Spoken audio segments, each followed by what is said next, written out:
Саламатсыздарбы? Ааламдашуу алкагында өзгөчө акыркы мезгилдерде иштин баары, аракеттин баары интернетке кептелген кезде жалпы адамзатын китеп дүйнөсүнө кайтаруу алдыңкы бир миссиялардын бири болуп эсептелет. Мына ушул багытта Кыргыз Республикасы боюнча акыркы 4 жылдан бери окуучуларга жеткиликтүү китеп деген ураан астында жаңы китеп мекемеси ачылып, ишин жүргүзүп келет. Мына ушул багытта аларда кандай жаңы жаңылыктар бар?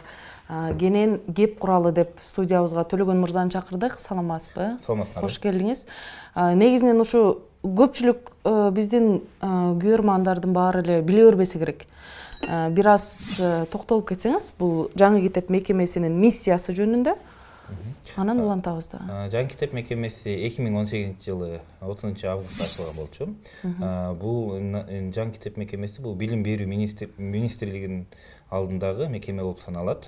Бул негизги максат, бул биз болсо китептерди жетишпеген китептерди толтуруу максатында ачылганбыз да. Негизги механизмдики биздин механизм болсо бул китептерди ижарага берүү. Ошол акчаны чогултуп, андан кийин кайра китеп алып берүү механизмин ишке ашырып, китептин ижара механизмин координация кылып турабыз да. Негизи эле мурдатан ошо өзүм деле окугам, билем башыман өткөн мектептерде окуу куралдары, китептери жетишпей алдыңкы бир көп көйгөйлөрдүн бири болуп келет да. Дайыма элечи. Анан могу сиздер ушул ишти алып баргандан бери, баштагандан бери ошол маселе жолуна коюлуп, китеп жетишип дегендей чечилдиби? Абдан жакшы суроо бердиңиз. Мисалы, ижара болсо бул 96-жылы кирген болчу. 2005-жылы ижараны токтоткон. Ижара берилбейт деп башталган болчу да. Андан кийин 2006-жылдан бери 2017 жылга чейин динамиканы карасак, жетишкен китептер азайып кетти. Аябай динамика ылдый түшүп кетти. Бул эмне себептен? Бир себеп бар, бул чоң каражат керек китептерин басып чыгаруу. Элестетиңиз, ар бир класста бир 10 китептен бар, 11-класска чейин бул болсо 110 китептин тегереги болот. Эми ар бир балага, мисалы, 1-ден 11-класска чейин 110 китеп кетет. Эгерде аны 1 миллион 400-кө көбөйтсө, бул болсо канча деген миллиондогон китеп каражат, китептерди басып чыгаруу жана китептер жеткирип туруш керек. Мамлекет болсо азыркы учурда 120 миллион жылына бөлүп берет китепке. Бирок ал акча тилекке каршы жетпейт.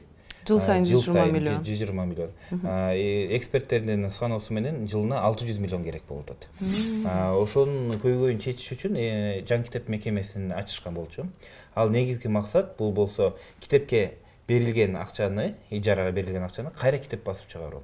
Ал механизм кантип иштейт? Биринчиден, китептин өзүнүн жашоо саны бул 5 жыл. Бир китеп, окуу китеби чыккан, бул 5 жылга чейин саналган. Эскилет жыртылат. Эскилет жыртылат, бул биринчи тарабынан, экинчиден санэпидем жагынан ошол, андан көп колдонсо болбойт. Үчүнчүсүнөн бул стандарт. Китептер бул стандарттарга баш ийет да. Окуу стандарты, окуу стандартынан сабак берүү стандартына. Мисалы, 10 жылдагы арттагы китеп менен азыр сабак бере албайсыз. Анткени азыркы учурга ал дал келбейт. Андан кийин 2018-жылы жаңы китеп деген мекемеси түзүлгөндө ошо жаңы китептер келген болчу. Бул 5-6 класстардагы китептер келип, биз ушу жаңы китептерди ижарага бердик да. Ижаранын баасы 25 сом. Бул болсо 25 сом болсо бир китепти сата албайсың. Ошо 5 жылга көбөйтсөң 125 сом болот. Ошол китеп болсо бир жылда 5 жылдын ичинде, бир циклдын ичинде кайра өзүн актап чыгат. Эгерде 100 китеп болсо, 100 китеп ижарада болсо, 5 жылдан кийин кайра 100 китеп сата алабыз. Мисалы айтып кеткенде, ошондо мамлекет ал жакка акча бөлүп бергенге кажети керек жок болот да. Эгерде ижарада китептердин баары болсо, баары тең ижарага берилсе, анда өзүнүн эле ижарасынын акчасын эле кайра жаңы китеп алып бере беребиз. Ошол максатта мамлекет чоң акча бөлүп бергенге андай потребность керек жок болот да. Механизм аренда, ижара аренданын механизми бул өзүнө кайра басып чыгаруу. Жана ошол жерде болсо механизм иштегенде бул мектепте администрация, китепканачы, мугалим чогултпайт. Ар бир ата-эне өзүнүн баласына төлөйт. Ар бир мектептин өзүнүн коду бар. Бул мобилдик тиркеме аркылуу төлөө, кошелек аркылуу, терминал аркылуу, банк аркылуу, онлайн түрүндө же банкка басып төлөсө да болот. Андай шарттарда түзүп бергенбиз. Ал төлөгөндө сайтка, жаңы китептин сайтында ар бир мектеп канча акча сом чогулганын көрө алса болот. Китеп chekit.org chekit деген сайтыбыз бар. Жаңы китептин официалдык сайты. Ошол жерде жыл сайын канча акча чогулган. Ар бир мектеп канча акча чогулталган, ошонун баарын ачык түрдө көрсөтүп турабыз. Андан кийин ошол ижаранын негизги максаты бул китептер басып чыгаруу. Ошол механизмди биз ишке ашырдык. Аны киргизиш абдан кыйын болду. Биринчиден, анткени түшүндүрүү иштери аябай көп болду. Андан кийин ошонун баарын санаш үчүн, системаны иштетиш үчүн биз атайын программаны киргиздик да. Бул автоматташтырылган маалыматтык система деп койгонбуз, жаңы китеп деген аты менен. Ал нерсе болсо, китепканачылар жыл сайын отчет чогултат.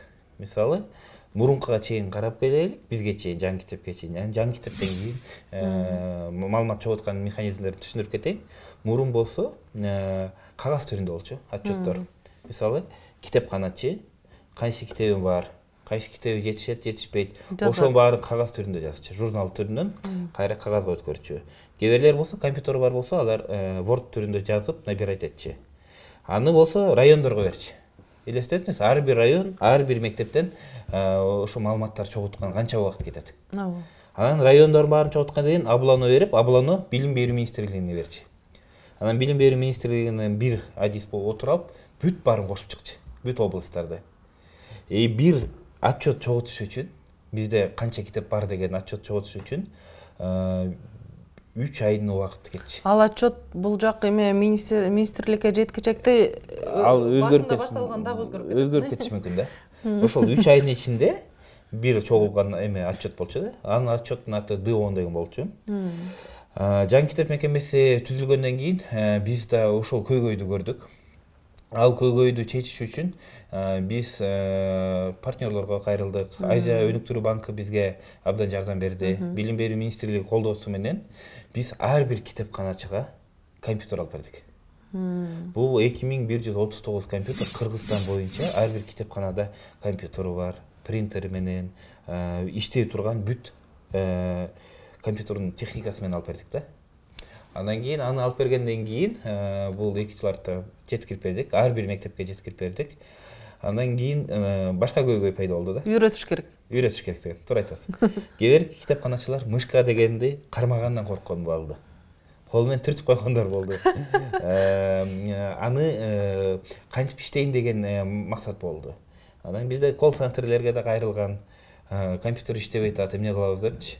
Андан кийин видео звонок менен чалып карасак, компьютер токко сайылбагандар да болуптур. Анан кийин ошондой ар кандай кызыктуу зарядкалап койдум деп. Ошондой күлкүмүштүү эмелер да көп болду, бирок иштегендер да бар болду. Иштебеген биринчи жолу көргөндөр да болду. Ошол менен биз тренерлерди даярдап, ар бир мектепти, ар бир районго өзүбүздүн күчүбүз менен, партнерлордун күчтөрү менен баарын тренинг өткөрүп, бүт баарын 2000ден ашык китепканачыны окутуп чыктык. 3 күндөн, 2 күндөн офлайн, онлайн түрүндө да окуттук. Андан кийин ошону окутуп бүткөндөн кийин жаңы китеп система жасаган, жаңы программа жасаганбыз. Ал жерде болсо жана айтып кеткендей D10 деген кагаз түрүндө отчетту электрондой түрүндө чогулткан болду да. Мисалы, сиз компьютерде отуруп, өзүңүздүн фондуңузду толтуруп жазып койсоңуз болду. Автоматтык түрдө райондук адис өзү көрө алат. Өзүнүн районунда канча мектепте канча китеби бар, канча жетишет, жетишпейт. Район болсо автоматтык түрдө Аблано көрө алат. Андан тышкары Билим берүү министрлиги Кыргызстан боюнча ар бир район боюнча, ар бир область боюнча, ар бир мектеп боюнча база толук көрсөтүп алат да. Мисалы, ал бир база, мисалы, мага бир Талас областы дейлик. Ошо Талас областты көрсөк болот. Жок, мага өзгөн району керек десе, өзгөн районун көрө алат. Жок, мага Ысык көл областы боюнча Каракол шаары эле керек десе, ошо Каракол шаарын көрө алса болот да. Бул механизм кандай десем, абдан көп убакытты экономика, көп убакытты кыскартты да. Мисалы, баягы 3 ай убакыт кеткенде, эми күн сайын отчеттор жасаса болот. Ошо D10 электрондук форматты ишке ашырдык быйыл. кээ бир мектептер кире элек, анткени ал жакта интернет жок болгон үчүнөн тоолуу аймакта жайгашкан мектептер бар. Бирок аларга биз башка вариант жасап, ошону ишке ашырып киргизип койгонбуз да. Азыр жакынкы арада ошол маалыматтар ачык түрдө чыгат. Ар бир адамдар, жарандар, ар бир эмелер, райондогулар көрө алат да. Бул мектепте монча китеп бар экен, бул жетишпейт. Андан тышкары краудфандинг кылганга да статистика болот, анализ кылганга да статистика болот, ачык маалыматтын баарын чыгарабыз да. Жана ал менен токтобостон биз да чоң көйгөй көрдүк, көп анализ кылдык. Мисалы, биздин негизги максат бул ижара менен иштөө. Ижара жакшы иштеш үчүн биз өзүбүздүн китепканачылар менен дагы жакшы иштеген план койгонбуз да. Эгерде китепканачы жакшы түшүндүрүп берсе, ата-энелерге эмнеге ижара топтолот, ал китеп кайра мектепке келет деп тура түшүндүрсө, анда ижара жакшы иштейт да. Ошол үчүн биз ушундай курс койдук, китепканачылар менен иштөө. Алардын статусун көтөрөбүз деген чоң план койгонбуз. Мисалы, китепканачы бул азыр завхоз менен технический персонал менен барабар. Биз азыр ошо чоң план койгонбуз, китепканачы педагог деген статуска коюш керек. Анан стереотиптер аябай көп экен, тилекке каршы китепканачы бул жанакы айтып кетпедимби, завхоз депчи, байкуш завхоздорго кечирип койгула, тийишпей эле коеюн. Бирок тех персоналдарга барабар депчи. Анткени тех персонал деген бул китепканачы туура эмес да. Анткени китепканачы бул жана айтып кеткендей стереотип болуп калбады. Бул китеп алат, анан китеп берет деп. Китепканачынын жумушу абдан көп. Ал балдардын эң негизги максат китепканачы бул болсо балдарга консультация берүү. Кайсы китеп окусаң кандай маалымат аласың. Балдардын окуганга сүйүүсүн көтөрүү эң негизги максат. Бирок бизде стереотипте ошондой болуп калган да. Ошол нерсени бузабыз деп биз мурдагы жылы Кыргызстанда биринчи форумду өткөрдүк китепканачылардын. Кыргызстан боюнча бул жылы 2021 жылы. Быйыл да өткөрдүк, бирок башка форматта өткөрдүк. Биринчи жолу 2021 жылы китепканачылардын биринчи форумун өткөрүп, ал жерде болсо ар бир райондон, ар бир областтан өкүлдөр келди, китепканачылар келди, методисттер келди, 200дөн ашык адам келип, ошо китепкананы биз барбыз. Бизде мондай көйгөйлөр бар. Биз деле элбиз. Алар эл, биз барбыз, биздин көйгөйлөр бар. Аны өйдүнкү уровеньде чечилбесе, ылдыңкы уровеньде чечилбейт деп чоң резолюцияга пландар койгонбуз. Жыйынтык болду? Жыйынтык болду. Ошонун арасында компьютер бар болчу, аны ишке ашырдык. Андан тышкары статус педагог деген эме кеткен болчу, кандай десем, шарты кеткен болчу. Аны Кудай буйрса билим берүүнүн мыйзамына киргиздик. Китепканачы педагогдун статусуна барабар деген пунктту киргиздик. Аны киргизгенге да көп документтерди даярдап, обоснованиялар жасап киргиздик. Кудай буйрса, эгерде жогорку кеңештен өтүп кетсе, ошо билим берүүнүн мыйзамында китепканачы педагог деген эме болот, статус пайда болуп калат да. Андан тышкары китепканачылардын квалификациясын көтөрдүк. Азыр аны менен токтобостон китепканачылардын бизде эки жерде квалификация көтөргөн жер бар. Арабаева менен БГУда бар. Алардыкында сүйлөшүп, азыр онлайн окутуу киргизүү деген ишке ашырып жатабыз. Мисалы, региондон кээ бир адистер бар экен. Мисалы, онлайн бар, офлайн бар окуп келсеңер, жарайт, а онлайн окусаңар жарабайт депчи. Бул стереотип да. Ошол үчүн эгерде китепканачы онлайн окуп, онлайн тест тапшырса, ошо электрондук түрдө сертификат алсын деген нерсени да чуркап жүрөбүз. Бул болсо эң негизги эмне болот? Жумуштан эле квалификацияны көтөрсө болот. Андан тышкары биз мотивация жагына да көңүл буралтабыз. Мисалы, жана айтып кетем, биринчи форум кылдык. Ошол жакка коюлган резолюцияларга ишке ашырдык. 2022 жылы кыргыз тилчилер менен китепканачылардын форумун кылдык. Ал жерде болсо мыкты китепканачылар чакырдык да. Биринде болсо ар бир райондон өкүлдөрүн чакырсак, экинчи форумда ар бир татыктуу дейбиз, айтсам активдүү десем эме адашпайм да. Анткени ошо 1 жылдын ичинде биз ар кандай конкурстар кылдык. Видео конкурстары кылдык, алар болсо 1 мүнөттөн 5 мүнөткө чейин видеолор тартып жиберишти. Тесттерди кылдык, алар тесттерден өткөндөрдү, жана активдүү соцсеттерде катышкандарды да чакырдык. Бул болсо негизги максат, экинчи форумдун негизги максаты бул TEDx форматта кылдык да.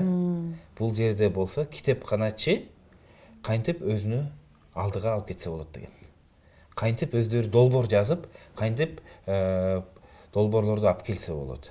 Кантип ошо форумдан жакшы спикерлер болду.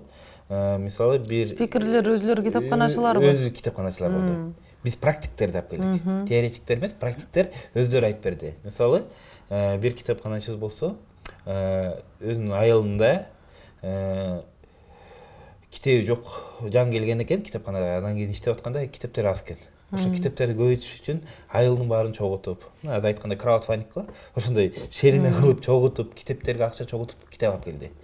Аны менен токтобостон акимиятка барып, акимияттан кечке эле кагаз жазып, эметип жүрүп, аягында результат менен китептерди толтуруптур да. Бизде китеп жок, бизде полка жок деле отургандар да бар.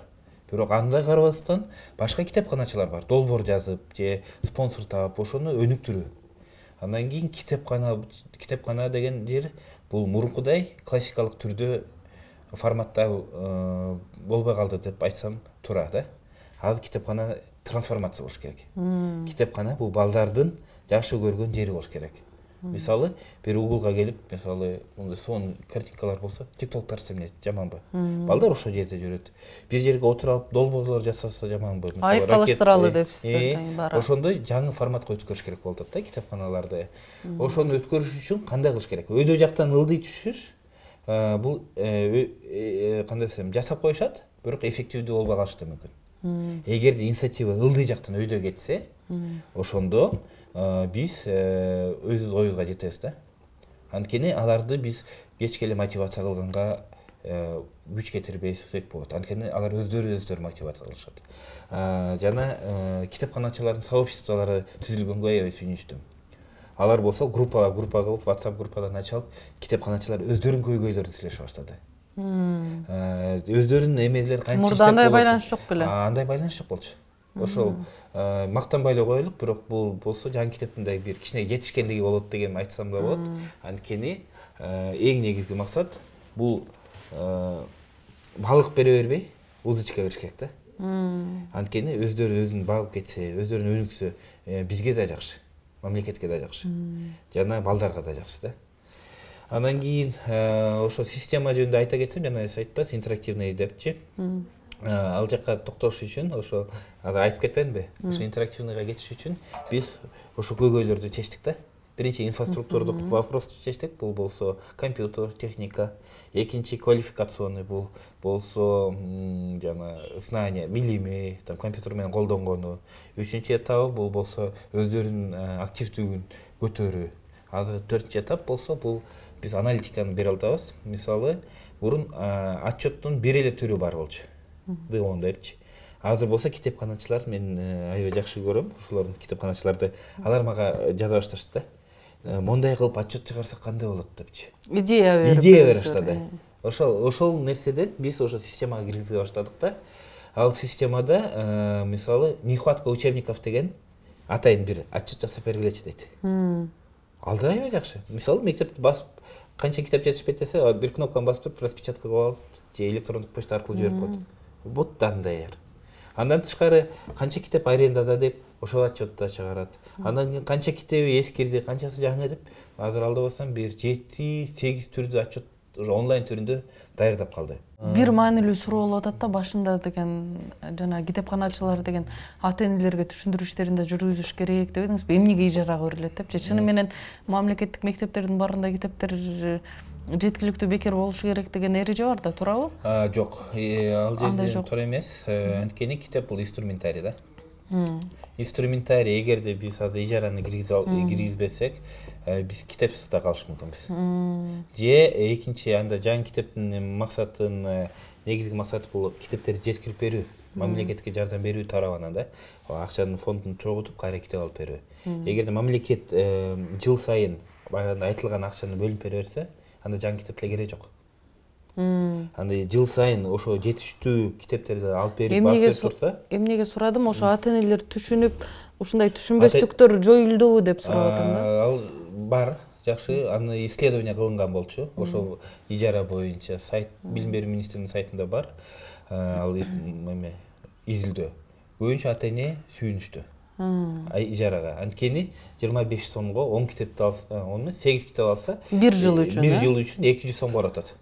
Сатып алса анда кымбат. Сатып алса, тилекке каршы бир китеп 200 сомдон болсо 8ге көбөйтсөңүз 1600 сом кетирет. 200 сомду жылга төлөп койгон бул ата-энеге да жеңил. Андан тышкары биз льгота да берилет, жеңилдиктер берилет. Ошондо 5 ата-энеси бар, 5 баласы бар эмелерге берилет. Бир ата сироталарга берилет, лоозы адамдарга берилет, балдарына, баткендик эмеге катышкандарга да берилет. Ошондой льготалар бар. Түрлөр ошолорго жеңилдиктер берет. Жакшы экен. 50%дан 100%га чейин берилет. Ошондо жана жыл сайын мурда деген мамлекет тарабынан китептерге деген 120 миллион которулуп турчу, ал жетишпеген үчүн биздин мекеме ачылды деп атасыз. Ошондо сиздердин мекеме иштеп баштагандан кийин ал 120 миллион бөлүнбөй калды. Туурабы? Алар акча бөлүнүп турат, бирок ал 5-6 класска албайт. Алар 6 класска алат, 7 алат, 9 алат, 10 алат, 11 алат. Баары тең жаңы китеп болгондон кийин биздин системага түшкөндөн кийин ижарага болду, мамлекет уже китеп алып бербегенге, акча бөлүп бербегенге эмеси кереги жок болот да. Мисалы азыр биз 5-6 бирок азырынча бөлүп берип атат жыл сайын 120 миллион. Азыр 5-6 эле алып берген. 7-8-9дан 2-3 китептен бар, азыр жаңы быйыл эле алындык. Калган китептердин баарын алып берип, толуктап китептер, жаңы китептер берсе, болду, кайра 5-6 албайт. Эмки жылы биз 5-6 класста китептерди алабыз, ижарага топтолгон акчага. Мамлекет ал 5-6га төлөбөй, андан көрөк ал 8-9 алып берсин. Дагы 3 жылдан кийин, 2 жылдан бери 7 класста информатикалар берилип атат, 7-8-9 класста 3 жылдан кийин кайра биз информатиканы кайра чыгарып берип коебуз. Ошондо сиздердин отчетторго карап, кайсы китептерге муктаж, кайсы китептер керек, куралдар керек, ошого жараша жана 120 миллиондон дагы жаңы китептер кошумча алынат. Жаңы китептер алынат. Биз ошолорду ижарага берип, биз кайра ошо китептерди кайра жаңы алып берип турабыз. Бизге автор айырмасы кереги жок. Мисалы 5-класс математика болсо, 5 жылдан кийин 5-класс математиканын автору башка болобу же бирок татыктуу математик болсо, ошону алып беребиз да. Биз авторго эмеге байланышпайбыз. Биз класска жана предметке эле байланышабыз. Сиздер тарабынан могу жаңы китеп мекемеси тарабынан алынган китептерди кайдан аласыздар? Биздин азыркы учурда биз болсо закупка Govkg деген сайт бар. Ошол аркылуу эле биз тендер кылабыз. Биздин мамлекеттик басылма жок, Азырынча жок, бирок жакында буйрук чыкты. Учкун менен иштешүү. Азырынча ал механизмдер иштелип жатат. Эгерде ал толугу менен чыкканда биз ошол жак менен иштешебиз. Бардык мамлекеттик машиналар бири-бири менен системдүү иштесе көбүрөөк эффективдүү болот беле деген ойдо сурадым да. Аны буйрук чыкты да. Эми буйрса, балким ишке ашса, ошол менен иштешебиз. Планда бар, ооба, туура айтасыз. Андан кийин интерактивдүү жакка токтойлу элек. Ошонун баарын жетиш үчүн, интерактивге жетиш үчүн азыр биз ар бир мектеп акча чогултулду да. Ар бир мектеп, мисалы 50 миңден 100 миңге чейин акча чогултулган мектептер бар. Кээ бир мектеп 150 миң чогултулган бар. Эми ошо чогултулган акчасына кайра бизге заявка берип, кайра чогултулат да. Биз болсо анын жерди жөнөкөй система менен токтобой, бул интерактивный система кылып койдук. Мисалы кагаз түрүндө мага бул китептен оноо керек дебей, алар онлайн түрүндө эле, интернет магазин форматында эле кайра өзүнүн китептерин заказ берет. Бул эмне жеңилдик эмне болот? Ар бир китепканачы директор менен тандап, аягында кагаз түрүндө чыгат, ошого да печать коюп коет. Ошону бириктиргенден кийин биз болсо ар бир районго чалып, бул мектеп заявка берген жок, бул мектеп заявка берген жок деп баарын онлайн түрүндө ала алабыз да. Бул да жаңы ноу-хау десек да болот. Анткени заявканы топтош абдан кыйын да. 2000 киши менен иштешип көрсөңүз, аябай кыйын. Система болсо, ошонун баарын жеңилдетет да. Бул система, учет, бул инструментарий десем туура. Бирок ошол инструмент жакшы колдонсо, жеңил да болот жумушка да, так болот жана точно прогнозду кыла аласың да. Запас канча бар, канча жок. Мисалы, көйгөйлөр эмнеден болушу мүмкүн? Мисалы, азыр 5-класска ала атабыз, бирок системада карайт. 4-класста, 3-класста канча бала бар. Эгерде мисалы 10 китеп болсо, 10 китеп алсам жетеби, жетпейби? 4-класста карайт. 12 бала окуйт экен, 3-класста там 8 бала окуйт экен. И ошентип средний кылып туруп, бир 12-нчи алып коет да. Анткени битиги балдар жылганда, эмки жылы китеп жетишүү болгонго. Азыркы малда 5-6 класстын көйгөйү аз. 99% жетиштүү десем адашпайм, анткени 5-6 класс ошол толук менен эметилген, жетишкен да. Көйгөйлөр бар, бул 5, 6, 7, 8, 9 класстагы китептер. 1-4 класстагы жаңы китептер, бирок быйыл жаңы алышат. Анткени азыр жаңы стандартка өтүш керек. 12 жылдыкка өтөт. Ошо нерселер бар да. Ошо процедуралар менен прогноз кылганга да биздин система аябай жеңилдик берилген да. Ижаранын акчасы кайда кетет? Анткени ал бир эле мектептен, бир эле ата-энеден, бир эле окуучудан алынбайт да. Республика боюнча канча көлөмдө келип атат, Республика боюнча жана башында айтып кетпедим беле, сайт китеп Org.kg деген сайты бар. Ошол жака кирип, ар бир мектепте канча акча чогулганын көрө аласыңар. Экинчиден, ата-эне төлөгөн акча эмнеге ата-эне эмет атат? Баягыда бир эме айтып калышты. Ижарага берген китептердин эмеси, состояниясы жөнөкөй бекер берген китептердин жарашына эме экен. Жакшыраак карашат экен да. Анткени ата-эне 25 сом төлөсө деле, ошол китебин пленка менен жабып, ушундай нерсени мага китепканачылар айтты. Ижара берген сайын ата-энелер китептерди кичине байоо карайт. Ошону карап калыптыр. Бул болсо кандай десем, бекер берилген нерсени тилекке каршы канча андай карабайт. Бекер окуп баркы жок. Адамдын психологиясы же бул кандай бир факторбу, бирок ижара бердим, мен акча төлөдүм дегенде кичине кандай багууларга карайт экен да. Аны айырып салбагыла. Анткени айырып салса, ал кайра китеп алып бериш керек. Ответственность кичине чоңураак болуп калат экен да. Бул деген Кыргызстандын ичиндеги эле маселе. Кыргызстан өз алдынча чечет. Башка мамлекеттер менен иш алып барабы, барбайбы? Жакшы суроо бердиңиз. Азыр Кудай буйрса жаңы пландар койдук. Иштөө тарабынан мисалы китепканачылардын квалификациясын көтөрүү Кыргызстандан эмес, башка чет мамлекеттеринде окутуу жагына азыр пландап сүйлөшүп жатабыз да. Кайсы мамлекеттер? Жакын арада, мисалы азырынча СНГ жагына каралып атабыз, анан дальше зарубежный. Бирок аны менен токтобостон биз атайын китепканачынын блогу деп баштадык. Бул болсо YouTube каналда жайгашат. Ал жерден болсо биздин досторубуздар, тааныштардан сурана алабыз, китепкана барса видеого тартып бергиле, обзор кылып бергиле деп. Азыр Япониянын обзору бар, Американын китепканасы бар, Анкаранын китепканасы бар. Ошо YouTube'да Анкаранын китепканасы, музей. Ошол чоң музейди биз онлайн түрүндө тарттыртып, обзор кылып, китепканачыларга блог ачып бердик да. Бул болсо китепканачыларга көңүл бураткан турайбызбы, биздин квалификациябызды көтөргөнгө да мотивация болот. Бир кичинекей углды көрүп, жакшы экен деп, ошо углды өзүнө жасатса эмне жаманбы? Анан кийин азыркы серияда ошо мамлекеттин кандай десем, чет мамлекеттеги видеоблогдор кылып атабыз. Эми болсо Кыргызстандагы ичинде китепканачылардын активдүүлүктөрүн көрсөтөлүк деп атабыз. Көпчүлүк китепканачылар өздөрү аракет кылып өз алдынча жанагындай толтуруп деп атпайсызбы, чуркап демирчилерди таап долбоор жазып деп.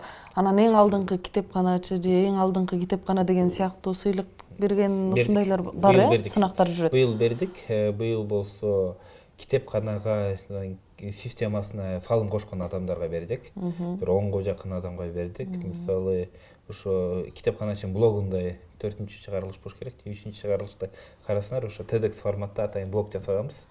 Форум кылганбыз. Ошо жагын толук маалыматын чыгарганбыз. Ошонун башында көрсөңөр, бул жерде китепканачынын Байелинов китепканачысынын директору Роза Акибаевна алды, Жылдыз Сатарын алды, АБРдын өкүлдүгүнөн. Нурайым деген айым алды, ал Таласта облонуда иштечи. Китепканачы Кимия деген эже алды, Жалал Абадтан алып, китепканачылардын гимнин жасаган автору. Андан тышкары көп эле эжелер, агайлар алды да. Анан кийин конкурс жөнүндө айта кетсем, 2 жыл артта, жок, 1,5 жыл артта конкурс кылганбыз да. Ал конкурстун идеясы биринчи форум кылганда китепканачыга арналган ырда жок болчу экен. Бир да сап жок болгон да. Анан кийин ал презентация жасап атканда мен издедим. Google'дан издедим, таппадым. Бизде ар бир райондун, ар бир областтын китепканачы группаларыбыз бар. Ошолордун баарына сурадым. 2-3 ыр чыкты. Анын арасында китепке арналган ырлар экен. Анан бири болсо китепканачыга арналган бир 2 сап бар экен да. Кандай болбойт деп орусча издесем бар. Аябай сонурлар бар экен. Башка тилде карасам бар экен, англис тилинде да Librarian деп бар экен, посвященный. Анан эмне кыргыз тилде? Мейли. Кыргыз тилчилерге бар, кыргыз тилине бар дейм. Китепке бар, мугалимге бар. Эмне китепканага керек болсо дене тарбиячыга бар дейсиз. Анысын билбейт экен, уккан эмесмин, бирок балким бар болуш керек. Милицияга бар да, мугалим, врачка бар. Анан кийин китепканачы жөнүндө укпаптырм. Анан кийин туруп конкурс баштадык. Анда Элсом деген партнерыбызга кайрылдым. Приз жагынан жардам бересиңерби деп кайрылсак жардам беребиз дешти. Анан конкурсту баштадык. Энтузиазм менен баштаганбыз. Алда болсом бир 80ден ашык, 100гө жетпей конкурсанттар келди. Ырлар түрүндө жиберишти. Положение жазып, ошо конкурста объявлять эттик. 100гө жакын келди, 1-2 айга жетпей. Анан кийин ал жерде жюрилер китепканачылар болду. Активдүү китепканачылар, китепкана менен иштегендер болду. Ал жерге ошо конкурс кылганда мен чогулткам да. Ал конкурска мен катышкан жокмун да. Отборгочу. Ал жерде 4 эже катышты, 4-5 эже катышты китепканачы. Мен ал жерден атын жөнүн баарын скрывать этип, распечатка кылып берип койдум. Бал койгула депчи. Баартан баары бал бүткөндөн кийин анан расшифровка кылдым да, ким биринчи место утты депчи. Биринчи местода ошо Кимия Тагаева деген эжебиз утуп чыкты. Бул Жалал Абад областынын Жалал Абад шаарынын китепканачысы. Өз китепканачысы жазып чыкты. Анан кийин экинчи, үчүнчү местода утушту. Биринчи местога планшет бердик. Ошо биздин демирчилердин арасынан. Экинчи местога алда болсом телефон бердик. Үчүнчү местога умный часы берип, анан 4-чү, 5-чи, 6-чы жакшы эмелерге китептерди бердик да, сувенирдин катары. Анан ыр жаздык, ошо менен токтоп калдык. Токтобогон жокпуз да. Ыр болду. Анан кагаз жиберип койсок эмне? Кызыксыз болуп калат деп. Анан кийин Facebookка отуруп алып, тапкан ырчылардын баарына жаза баштадым. Чын эле обон жаздыңыздар. Азыр ошо жетпейби? Анан кийин ошол обон жаза баштадык. Обон жазып, китепканачыларга ырдап бербейсизби, жеметпейсизби деп акындарга да кайрылдым, ырчыларга да баарына кайрылдым. 2 жооп берди. Анан кийин бизге Нурчолпон деген ырчы кызыбыз, композитор. Мен обондо жазып берем, ырдап берем деди. Аябай сон болду. Ошо обондо жазып берди, анан ырдатып, звук студиядан жаздырып, жардам берди бизгечи. Менден салым болсун деп ошо эметти. Анан кийин музыка да пайда болду, китепканачылардын ыры. Ошо менен да кайра эле гимн жазыпсыңарбы? Гимн жазылып калды. Ошо менен кичине кандай десем, аягына чыккан эмеспиз да. Анан туруп китепканачылар менен сүйлөшүп, Роза Калыевна жардам берди. Патент, кыргыз патенттин китепканачысына директор да жардам берип, инновационный библиотеканын место съемкага да беришти да. Эми клип тартасыздар. Анан клип тартып койдук. Тартып койдуңуздар. Азыр YouTube'га кирип Нурчолпон китепканачынын клиби китепканачынын гимни десеңер, ошо клип чыгат да. Бул болсо биз мектеп китепканачылар деп бөлүнгөн жокпуз. Биз китепканачылардын гимни деп бүт баарына эметтик. Жалпы арнадыңыздар. Жалпы арнадык. Анткени тилекке каршы китепканачылар ар кандай эме бөлүнгөн эмелер бар да, секторлор. Мисалы биз айылдык китепканачыларбыз дейт. Кээ бирлер болсо биз университеттик китепканачылар. Банда деңиз өзүн чыгарасыз. Жок, анда кандай десем, анткени алар өзүнүн кругтарында жүрүп, бири-бири менен кандай десем, интеграциясы жок да. Анткени алардын өз механизмдери башкача, жумуштары бири-бири менен алмашканга кандай десем, жумуштар туура келбейт да. Анан кийин бирок мектептер отдельно болуп калган, вуздар отдельно, публичный библиотекалар отдельно, айылдык китепканалар, алар жакын айылдар бири-бири менен кезигет, алар отдельно да. Анан кийин эмнеге бөлүнө беребиз деп андан кийин ошо общий жалпы китепканачыларга деп ошо гимнди посвящать эттик да. Анткени китепканага ошо гимнди жасаганда, тандаганда университеттин китепканачысынын өкүлү болду. Мектептин китепканачысынын өкүлү болду жюриде. Публичный китепканачысынын өкүлү болду. Ошо баарын кылып, бул биринчи шаг деп айтсам адашпайм, анткени ошону бириктириш керек болчу да. Андан кийин ошо клипте кетип, музыка да чыкты. Бул 2021-жылы декабрларда чыкты. Вот 1 жыл болот жакында. Kılımlarda karışkan, gidip sile karışkan, hançatın yazıcı, canı gidip yazışkan. Kılımlarda karışkan, gidip sile karışkan, hançatın yazıcı, elge gidip yazışkan. Эми кино кылабыз деп атабыз. Китепканачылар жөнүндө сериал тартыңыздар буюрса. Кудай буйрса. Квалификациясын көтөрүү үчүн китепканачылардан жана СНГ башка коңшу мамлекеттер менен да сүйлөшүүлөр жүрүп атат депчи. Анан аларда да ушундай ижарага берүү ушундай методдор иштейт бекен, механизм? Андай механизмдер бар. Мурдатан барбы? Же аларда да кийинчерээк жандандыбы? Маалымат чогулттуңуздар да? Алар жөнүндө албетте бар.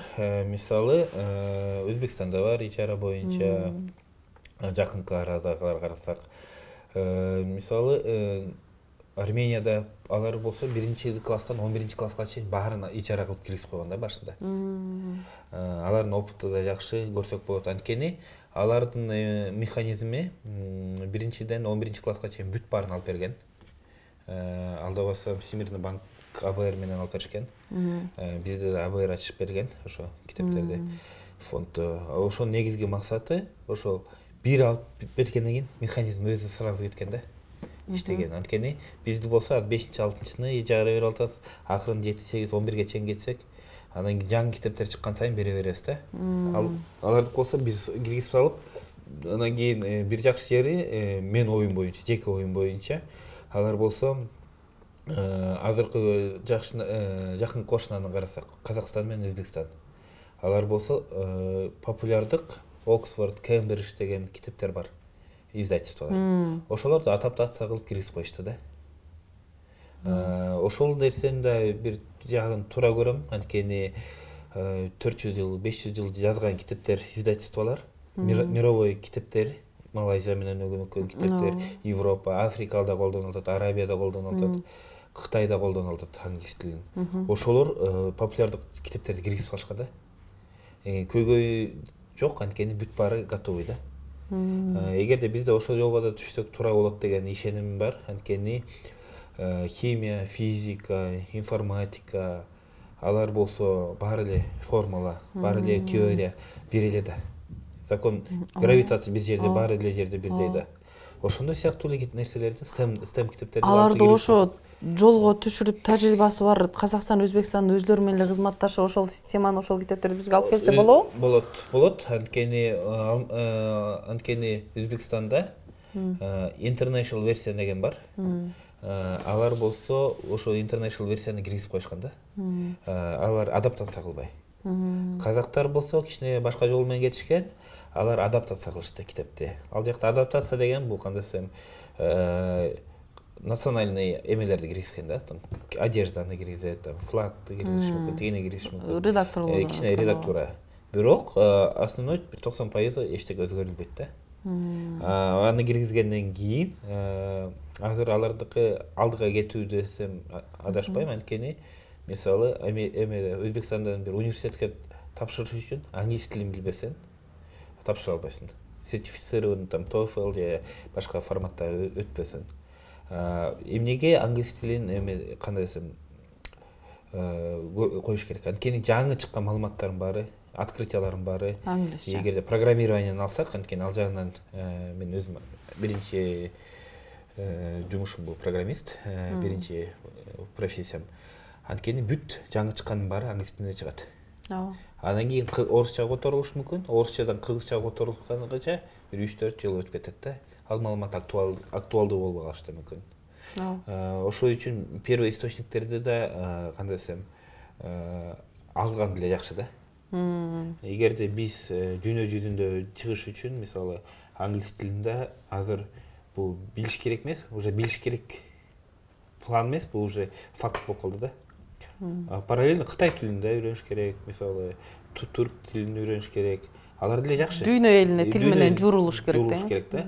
Эгерде мисалы китепканачыларды мен азыр мындай барьер көрө алсам, мен өзүм жумушумда айтып кетсем, языковый барьер көрө алсам. Региондогулар менен шаардагылардын бир документ бөлүшсөң, орус тилинде бөлүшсөң, кичине кыйын түшүнүш. Кыргызча документ менен бөлүшсөм, кээ бирлер түшүнүш да кыйын болуп калат да. Бул болсо эмне көрсөтөт? Бул жөнүндө бир стандартты айтып атам азыр. Китепканачылар стандартын биринчи орусча кылганбыз. Ошону жиберип койдук. Анан кыргызча сурашты. Мейли деп кыргызча түшүнсөк, кыргызчасын өзгөртсөк, орусчасын да өзгөртүш керек болуп атат да. Анан кийин экөөнө кошуп кичине кандай десем, бул человеческий эле убакыт кетип калат, а так чоң эле көйгөй эмес. Бирок бир тилде түшүнсө, бир тилде эметип билип кетсе да жаман эмес деп ойлойм да. Мисалы, мындай да бир случай болгон, Жаңы китеп мекемесинде бизде штатта 8 адам иштейт, 2000 китепканачы менен иштейбиз. Анын арасында бир программист бар, ошо системанын баарын көтөргөн бир программист баласы эле көтөргөн. Анан кийин китеп боюнча иштеген адис бар. Бирөөсү Американский университетти бүткөн. Англисчеси мыкты, орусчасы мыкты. Бир бала болсо Баткенден келген, программист бала, советский бала иштеп кеткен азыр. Ал бала болсо кыргызчаны мыкты билет, орусчаны на уровне, кандай десем, пользование, бирок англисчеси да мыкты да. Ошо бир функция, китепканачынын функциясын жасаганда англисче иштештик да. Анткени программист англисче жакшы түшүндү. Менеджер болсо орусча түшүнсө жакшы түшүнбөй, англисче түшүндүрүп, ошо бир функцияны жасаш үчүн англис тилинде иштедик да. Вот биздин случайда ушундай болду да. Бирок бул кандай десем, бир язык болсо, айырмасы жок, программирование тилинде болобу же нормативка тилинде болобу, бир тил менен иштесе жеңилирээк болот да. Бирок баарын ошо өткөрүш кыйын да. Универсальный кылыш керек да. Ошо үчүн биздин сайтта 3 тилге чейин поддержка кылат, автоматтык түрдө. Кыргызча, орусча бар. Азыр англисчени биз алып салганбыз. Бирок керек болсо англисче, түркчө, казакча, өзбекче, там башка тилдерди кошуп койгон оңой эле да.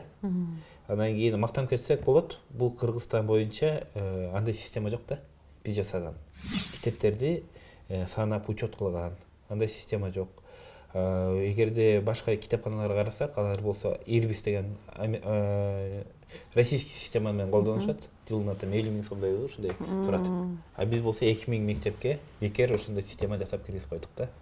Ошо менен да мактансак болот. Анткени бизде Кыргызстанда ошондой система жасап чыктык. Анткени система негизги максат бул адамга жеңил кылыш керек. Что-то көп сүйлөп койдум го. Жок, туура эле. Бизде мисалы жана Евразия биримдиги деген жөн гана экономика, саясий тараптан эмес, ушундай маданият, илим, билим тармагында бири-бири менен кызматташабыз деген эме бар да. Багыт бар да. Анан ошол багытта, ошол биримдиктин жардамы менен кызматташсаңыздар болобу? Болуш. Ошо аракет кылдыңыздарбы же өз алдыңыздарча эле? Өз алдыбыз иштеп атабыз, анткени ошондой жасаш пайдасы барбы дейм да. Анысын айта албайт экенмин. Мен ал жакта изилдеп да көргөн эмесмин. Биз чын айтсак эртеден кечке эле өзүбүздүн жумушубузду жеңилдик кылабыз деп иштеп жүрөбүз. Буюрса бир жарым жылдык планымда ошо системаны бүтүрүү менен биз уже патенттеп коебуз. Анткени бизде азыр чоң публичный китепканаларга чыгыш үчүн бизге художественный литературанын учету деген керек да. Андан тышкары балага берүү, абонементке берүү жана алуу деген механизм эле ишке ашырсак, бул толук китепкананын системасы болуп калат. Биздин негизги максат болсо бул өзүбүздүн көйгөйүбүздү чечиш керек болчу. Аны чечтик, D10 деген форматты. Эми аны менен токтобостон биз болсо дагы чоң тепкичке кетсек, мен ойлойм бул система Кыргыз Республикасына, биздин билим берүү системасына, андан тышкары китепкананын системасына да жардам берет деп ишенем да. Китеп Edugov.kg деген сайтыбыз бар. Ал жакта болсо электрондук түрдө бүт окуу китептерибиз бар. Аны биз пандемия убагында жасаганбыз. Анткени бир жерден керектүү окуу китептерди алып, бекер окуу бекер системага өзүнүн телефонго, компьютерге болсо көчүрүп алуу, ошо менен иштөө үчүн биз ошону жасаганбыз да. Ошо биздин офлайн китептерибиз жетишпеген жактарга онлайнда колдонсо болот. Ал ошол сиздер берген, сиздер алган китептер гана, мектеп окуу куралдары гана, башка китептер жок анда? Башка китептер бар, эгерде автордук праваны бузбаган китептер болсо. Мисалы биз башка просвещениянын китебин чыгара албайбыз. Анткени алардын эмеси бар, авторский правасы бар. Биз өзүбүздүн китептерибизди, окуу китептер, жана окуу керемет деген жакшынакай проекттердин китептерин баары сайтка жүктөгөн. 1,5 миңдин тегерегинде китеп бар. Ошо китеп edu.gov.kg деген сайтыбызда. Ал болсо, бул негизги максат бул эмнени чечет? Электрондук китепкана. Экинчи бул китеп жетишпесе ошол жактан алып окуса да болот. Үчүнчүдөн бул акысыз, бекер платформа. Аябай алгылыктуу аракеттерди жасабыздар. Чыны менен мен таң калдым. Башында туура эмес айтыптырмын. Учурашууда сөз башында сиздер ошол технологиянын жардамы менен оор жумушту бир топ ополтоодой жумуш кылыпсыздар, жеңилдетип. Ишиңиздерге ийгилик, келип Маанир Маек керектүү кеп куруп бергениңизге чоң рахмат. Чоң рахмат сизге.